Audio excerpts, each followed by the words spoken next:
Mortal Engines by Philip Reeve, Part 1, Chapter 2, Valentine. And so Tom found himself being sent off to do gut duty, while all the other apprentices were busy celebrating the capture of Salthook. After a long, embarrassing lecture in Pomeroy's office, "Disobedience notworthy, striking a senior apprentice. What would your poor parents have thought?" he trudged over to Tottenham Court Road Station and waited for a down elevator. When it came, it was crowded. The seats in the upper compartment were packed with arrogant-looking men and women from the Guild of Engineers, the most powerful of the four great guilds which ran London. They gave Tom the creeps, with their bald heads and those long, white rubber coats they wore, so he stayed standing in the lower section, where the stern face of the Lord Mayor stared down at him from the posters, saying, "Movement is life. Help the Guild of Engineers keep London moving." Down and down went the elevator, stopping at all the familiar stations: Bakerloo, High Holborn, Low Holborn, Bethnal Green, and at every stop another crowd of people surged into the car, squashing him against the back wall until it was almost a relief to reach the bottom and step out into the noise and bustle of the gut. The gut was where London dismantled the towns it caught, a stinking sprawl of yards and factories between the jaws and the central engine rooms. Tom loathed it. It was always noisy, and it was staffed by workers from the lower tiers, who were dirty and frightening, and convicts from the deep gut prisons, who were worse. The heat down there always gave him a headache, and the sulphurous air made him sneeze, and the flicker of the argon globes which lit the walkways hurt his eyes.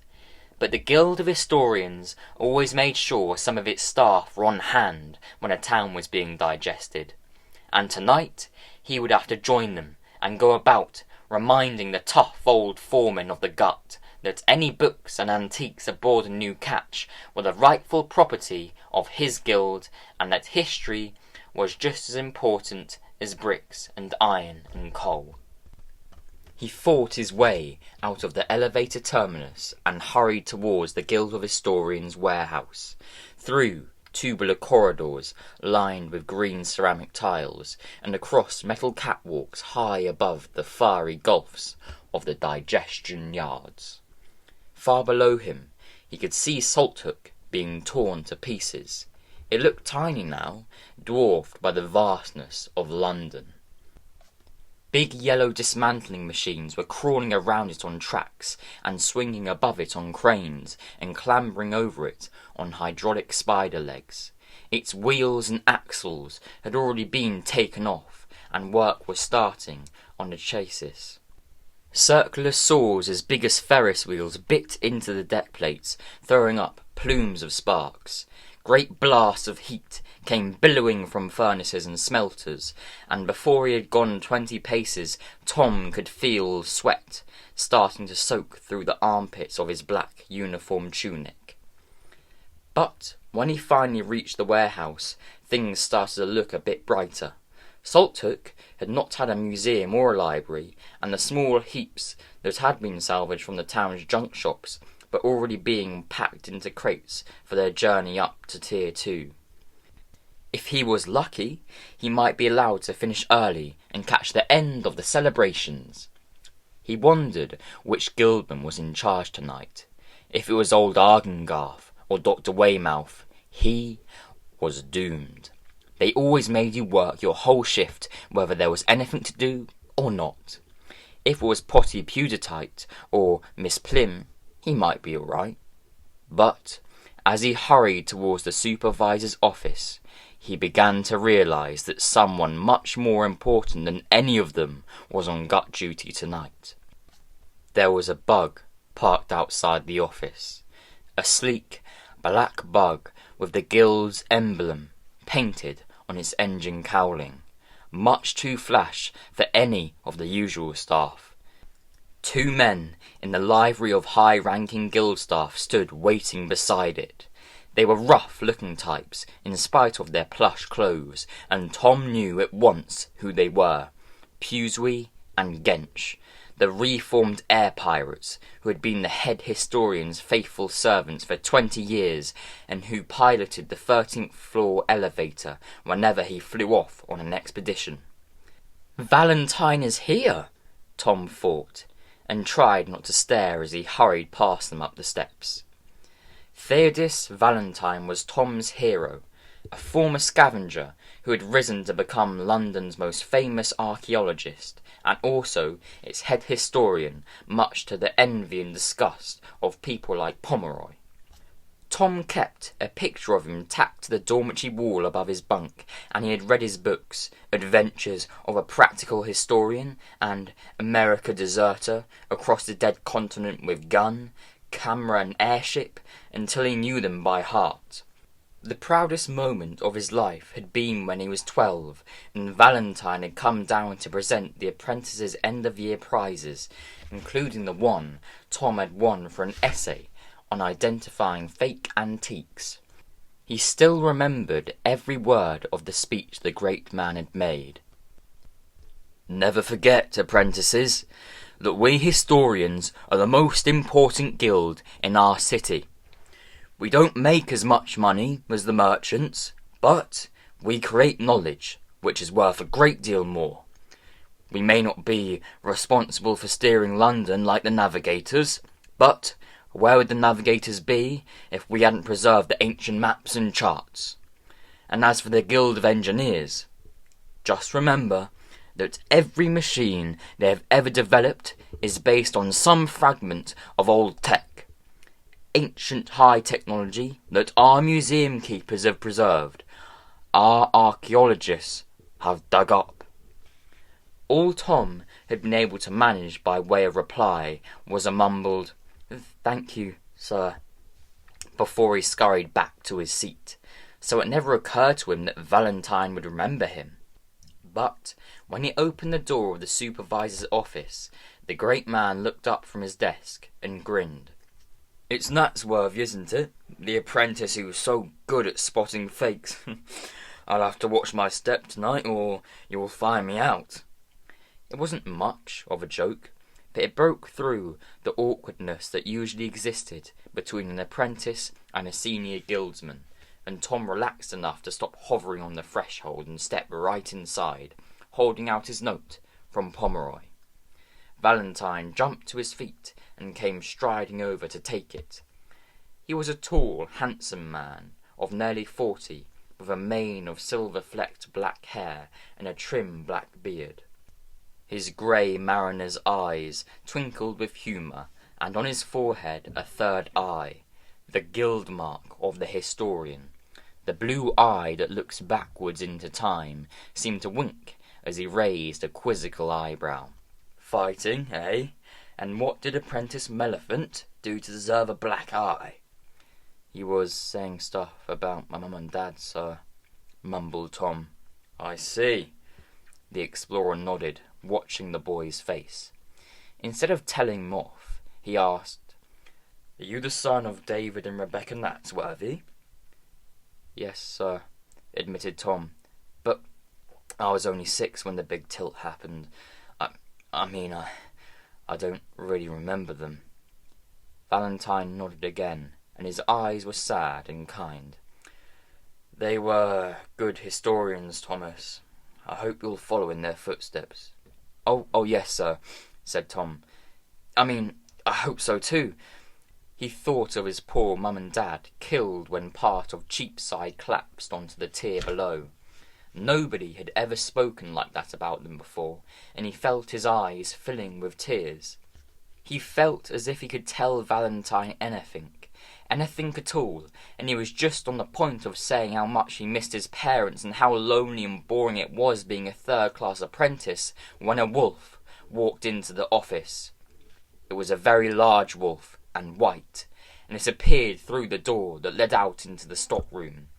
As soon as it saw Tom, It came running towards him, baring its yellow fangs. "Ah!" he shrieked, leaping onto a chair. "A wolf!" "Oh, do behave," a girl's voice said, and a moment later the girl herself was there, bending over the beast and tickling the soft white ruff of fur under its chin. The fierce amber eyes closed happily, and Tom heard its tail whisking against her clothes. "Don't worry," she laughed, smiling up at him. "He's a lamb, I mean. He's a wolf, really, but he's as gentle as a lamb." "Tom," said Valentine, his eyes twinkling with amusement, "meet my daughter Catherine and Dog." Dog. Tom came down off his chair, feeling foolish and still a little scared. He had thought the brute must have escaped from the zoo in Circle Park. "It's a long story," said Valentine. "Catherine lived on the raft city of Puerto Angeles until she was 5. Then her mother died and she was sent to live with me. I brought Dog back for her as a present from my expedition to the ice wastes, but Catherine couldn't speak very much English in those days, and she'd never heard of wolves, so when she first saw him, she said, 'Dog,' and it sort of stuck." "He's perfectly tame," the girl promised, still smiling up at Tom. "Father found him when he was just a cub. He had to shoot the mother, but he hadn't the heart to finish poor Dog off. He likes it best if you tickle his tummy. Dog, I mean, not father," she laughed. She had a lot of long dark hair, and her father's grey eyes, and the same quick, dazzling smile, and she was dressed in the narrow silk trousers and flowing tunic that were all the rage in high London that summer. Tom gazed at her in wonder. He had seen pictures of Valentine's daughter, but he had never realised how beautiful she was. "Look," she said, "he likes you." Dog had ambled over to sniff at the hem of Tom's tunic. His tail swished from side to side, and a wet pink tongue rasped over Tom's fingers. "If Dog likes people," said Catherine, "I usually find I like them too. So come along, father. Introduce us properly." Valentine laughed. "Well, Kate, this is Tom Natsworthy, who has been sent down here to help, and if your wolf is finished with him, I think we'll have to let him get to work." He put a kindly hand on Tom's shoulder. "There's not much more to be done. We'll just take a last look around the yards, and then..." He glanced at the note from Pomeroy, then tore it up into little pieces and dropped them into the red recycling bin beside his desk. "Then you can go." Tom was not sure what surprised him more, that Valentine was letting him off, or that he was coming down to the yards in person. Senior guildsmen usually preferred to sit in the comfort of the office and let the apprentices do the hard work down in the heat and fumes. But here was Valentine, pulling off his black robes, clipping a pen into the pocket of his waistcoat, pausing to grin at Tom from the doorway. "Come along then," he said. "The sooner we start, the sooner you can be off to join the fun in Kensington Gardens." Down they went, and down, with Dog and Catherine following, down past the warehouse, and on down twisting spirals of metal stairs to the digestion yards, where Salthook was growing smaller by the minute. All that remained of it now was a steel skeleton, and the machines were ripping even that apart, dragging deck plates and grinders away to the furnaces to be melted down. Meanwhile, mountains of brick and slate and timber and salt and coal were trundling off on conveyor belts towards the heart of the gut, and skips of furniture and provisions were being wheeled clear by the salvage gangs. The salvage gangmen were the true rulers of this part of London, and they knew it. They swaggered along the narrow walkways with the agility of tomcats, their bare chests shiny with sweat, and their eyes hidden by tinted goggles. Tom had always been frightened of them, but Valentine hailed them with an easy charm and asked them if they'd seen anything amongst the spoils that might be of interest to the museum. Sometimes he stopped to joke with them or ask them how their families were doing, and he was always careful to introduce them to my colleague, Mr. Natsworthy. Tom felt himself swell with pride. Valentine was treating him like a grown-up, and so the salvagemen treated him the same way, touching the peaks of their greasy caps and grinning as they introduced themselves. They all seemed to be called Len or Smudger. "Take no notice of what they say about these chaps up at the museum," warned Valentine, as one of the Lens led them to a skip where some antiques had been stowed. "Just because they live down in the nether boroughs and don't pronounce their H's doesn't mean they're fools. That's why I like to come down in person when the yards are working. I've often seen salvagemen and scavengers turn up artefacts that historians might have missed." "Yes, sir," agreed Tom, glancing at Catherine. He longed to do something that would impress the head historian and his beautiful daughter. If only he could find some wonderful fragment of old tech amongst all this junk, something that would make them remember him after they had gone back to the luxury of high London. Otherwise, after this wander around the yards, he might never see them again. Hoping to amaze them, he hurried to the skip and looked inside. After all, old tech did turn up from time to time in small antique shops or on old ladies' mantelpieces. Imagine being the one to rediscover some legendary secret, like heavier-than-air flying machines or pot noodles. Even if it wasn't something that the Guild of Engineers could use, it might still end up in the museum, labelled and preserved in a display case with a notice saying, "Discovered by Mr. T. Natsworthy." He peered hopefully at the heap of salvage in the skip. Shards of plastic, lampstands, a flattened toy ground car. A small metal box caught his eye. When he pulled it out and opened it, his own face blinked back at him, reflected in a silvery plastic disc. "Mr. Valentine! Look! A CD!" Valentine reached into the box and lifted out the disc, tilting it so that the rainbow light darted across its surface. "Quite right," he said. "The ancients used these in their computers as a way of storing information." "Could it be important?" asked Tom. Valentine shook his head. I'm sorry, Thomas. The people of the old days may only have lived in static settlements, but their electronic machines were far beyond anything London's engineers had been able to build. Even if there is still something stored on this disc, we have no way of reading it, but it's a good find. Keep hold of it just in case." He turned away as Tom put the CD back in its box and slid it into his pocket.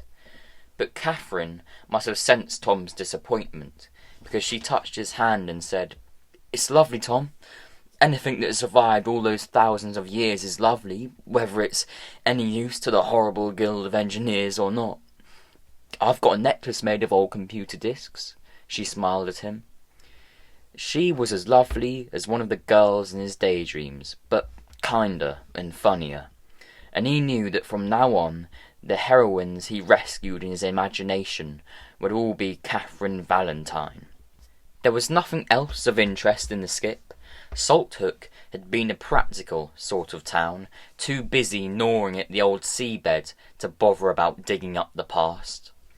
But instead of going straight back to the warehouse, Valentine led his companions up another staircase and along a narrow catwalk to the incomer station, where the former inhabitants were queuing to give their names to the clerk of admissions and be taken up to new homes in the hostels and workhouses of London.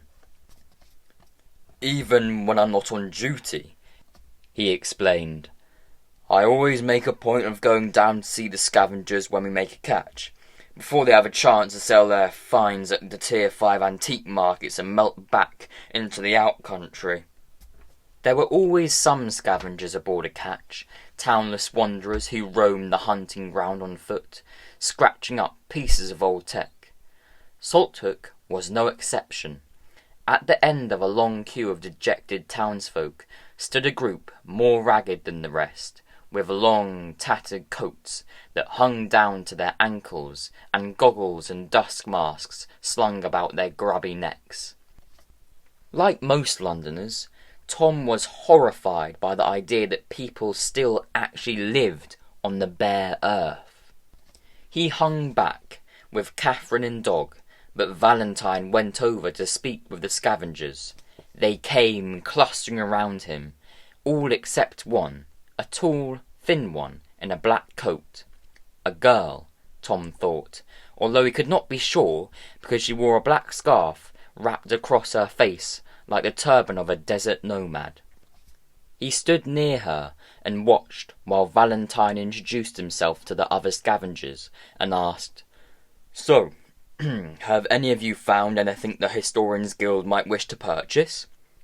Some of the men nodded, some shook their heads, some rummaged in their bulging packs. The girl in the black headscarf slid one hand inside her coat and said, "I have something for you, Valentine." She spoke so softly that only Tom and Catherine heard her, and as they turned around to look, she suddenly sprang forward, whipping out a long, thin, bladed knife.